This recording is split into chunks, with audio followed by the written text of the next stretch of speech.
بسم اللہ الرحمن الرحیم۔ اسلامک انفارمیشن چینل کے سب بہن بھائیوں کو السلام علیکم ورحمۃ اللہ وبرکاتہ۔ خوش اخلاقی پر چند احادیث۔ سنن نبی داؤد حدیث نمبر 4798، کتاب آداب و اخلاق کا بیان۔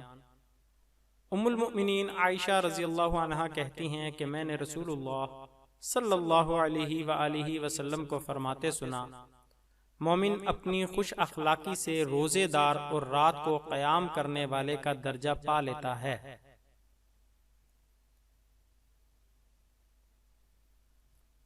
سنن نبی داؤد حدیث نمبر 4799، کتاب آداب و اخلاق کا بیان۔ ابو درداء رضی اللہ عنہ کہتے ہیں کہ نبی اکرم صلی اللہ علیہ وآلہ وسلم نے فرمایا، قیامت کے دن میزان میں خوش خلقی سے زیادہ بھاری کوئی چیز نہ ہوگی۔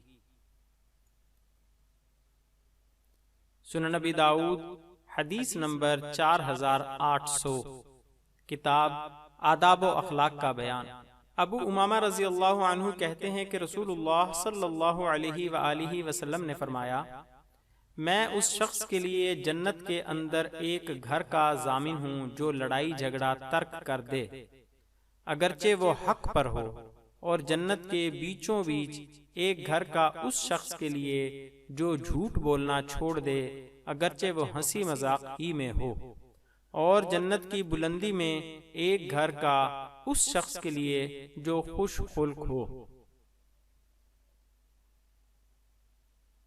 سنن نبی داؤد حدیث نمبر 4801، کتاب آداب و اخلاق کا بیان۔ حارثہ بن وہب رضی اللہ عنہ کہتے ہیں کہ رسول اللہ صلی اللہ علیہ وسلم نے فرمایا، جواز جنت میں نہ داخل ہوگا اور نہ جعزری جنت میں داخل ہوگا۔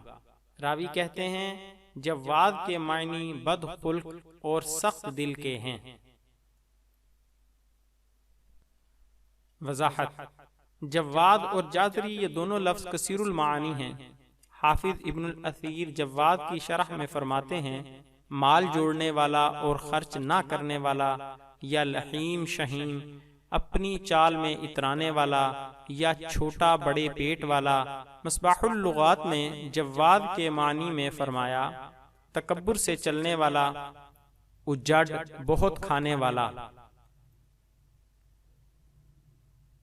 ابن الاثیر جعزری کے بارے میں فرماتے ہیں، بھدا، موٹا اور متکبر، یا ایسا شخص جو ڈینگے مارے اور اس کے پاس کچھ نہ ہو اور چھوٹا ناٹا ہو۔ مولانا وحید الزمان حیدر آبادی نے ان لفظوں کے ترجمے میں فرمایا، فریبی یا مال جوڑنے والا اور دمڑی خرچ نہ کرنے والا، یا موٹا، غلیظ یا بیہودہ، چلانے والا، بد خلق، سرکش، یہ سب جواز کے معنی تھے۔ اور مغرور، سخت، گویا، موٹا، بھدا، بہت کھانے والا، یہ جب ہے کہ حرام کے مال سے موٹا ہوا ہو۔ مزید اسلامی معلومات حاصل کرنے کے لیے ہمارے چینل کو سبسکرائب کریں اور ہماری ویڈیوز کو لائک اور شیئر ضرور کریں۔ شکریہ، جزاک اللہ خیرہ۔